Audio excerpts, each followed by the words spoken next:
Pemirsa, permintaan pengisian oksigen di agen tabung oksigen di Jakarta semakin meningkat. Namun, calon pembeli harus kecewa karena stok oksigen habis dikarenakan selama pandemi ini jumlah pengiriman dari pabrik berkurang.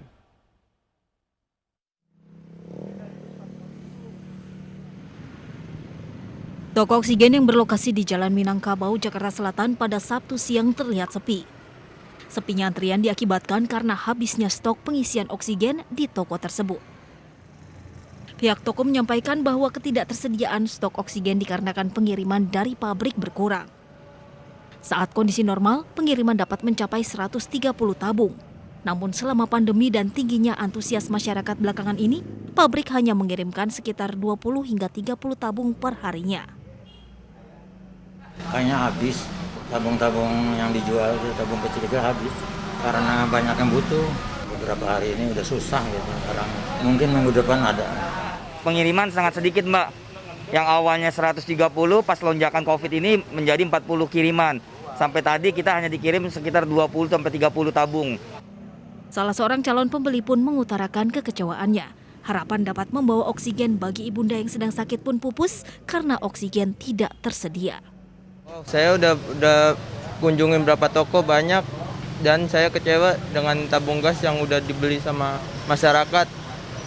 Di beberapa toko saya mencari-cari dan hasilnya tidak ada dan udah nggak ada buat ibu saya. Para calon pembeli juga berharap pemerintah dapat menyediakan stok oksigen yang cukup pada masa pandemi ini. Dari Jakarta, Lika Apriliani, Bayu Angkara, Rizky Ihwal, iNews melaporkan. Menteri BUMN Erick Thohir mengawal kedatangan armada Isotank pengangkut oksigen medis untuk pasien COVID-19. Erick Thohir meminta BUMN untuk membantu memproduksi dan mendistribusikan oksigen.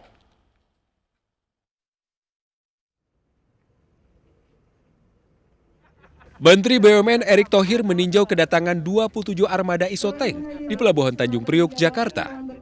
Isotank pengangkut oksigen medis ini merupakan bantuan pemerintah, perusahaan swasta dan BUMN. Kami sama-sama bergotong royong memastikan kebutuhan yang diperlukan oleh rakyat, apakah oksigen, obat murah, dan juga kebutuhan daripada tempat tidur di rumah sakit, kita coba lakukan maksimal. Oksigen medis akan disalurkan untuk pasien COVID-19 di Pulau Jawa, Sumatera, dan Kalimantan. Erick Thohir berharap pasokan oksigen medis tercukupi dan meminta perusahaan BUMN membantu memproduksi dan mendistribusikan oksigen medis. Dari Jakarta, Lisa Oktaviani, Nanda Gautama, Bayu Lela Muda, iNews melaporkan. Pemirsa, polisi memberikan sanksi kepada Kepala Desa Dokoro Grobogan yang sempat viral berjoget tanpa menaati protokol kesehatan. Sanksi yang dijatuhkan adalah membangun tempat isolasi terpadu dengan biaya sendiri. Ruang isolasi terpadu ini dibangun oleh Kepala Desa Dokoro, Grobogan, Jawa Tengah, dengan biaya sendiri. Hal ini sebagai sanksi karena telah joget bersama perangkat desa lainnya tanpa protokol kesehatan beberapa waktu lalu. Sanksi diberikan oleh pihak kepolisian Grobogan, Jawa Tengah. Tempat isolasi terpadu ini nantinya akan digunakan untuk isolasi bagi warga yang terpapar COVID-19. Nah, itu yang di gedung ada 10 ruangan, yang di sini ada 1 ruangan plus dapur. Meski sudah dibangun ruang isolasi terpadu, warga yang terpapar COVID-19 menolak menempati ruang isolasi tersebut dan memilih menjalani isolasi di rumah masing-masing. Sebelumnya, video Kepala Desa Dokoro yang sedang berjoget usai pelantikan tanpa protokol kesehatan viral di media sosial. Video pun mendapat beragam komentar dari netizen. Bahkan Bupati sempat marah melihat ulah Kepala Desa Dokoro ini. Dari Grobogan, Jawa Tengah, Rustama Nusantara, iNews melaporkan. Pemirsa, di saat pemerintah menerapkan PPKM darurat, Bupati Pandeglang, Banten justru hadir dan meresmikan sebuah acara yang menimbulkan kerumunan. Dalam kegiatan tersebut, sejumlah pengisi acara pun ada yang tidak memakai masker.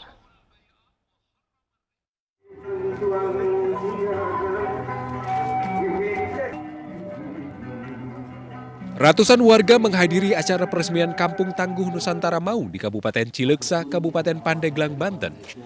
Ironisnya, kegiatan ini digelar di saat pemerintah gencar menerapkan PPKM. Sejumlah penari yang menyambut kedatangan Bupati juga tidak mengenakan masker. Selain itu, kegiatan tersebut juga menimbulkan kerumunan warga yang ingin menyaksikan. Bupati Pandeglang, Irna Narulita membenarkan adanya kerumunan saat acara tersebut. Namun menurutnya, kegiatan masih terbilang aman karena petugas selalu menghimbau warga untuk menerapkan protokol kesehatan. Nah, tadi kegembiraan mereka ditunjukkan, sudah diingatkan terus untuk protokol kesehatan dijaga, jaraknya, ya maskernya ya, diperketat, dan ini tanda syukur mereka hari ini kita datang untuk mereka bisa memberikan inspirasi kepada 10 desa yang ada di Banjar. Sementara itu, dari data Dinas Kesehatan, Kabupaten Pandeglang termasuk dalam zona orange penyebaran COVID-19. Dari Pandeglang, Banten, Iskandar Nasution, iNews melaporkan. Masuk kategori transportasi umum, ojek online harus kantongi STRP untuk beroperasi Senin nanti. Kami akan kembali usai jeda, tetaplah bersama kami.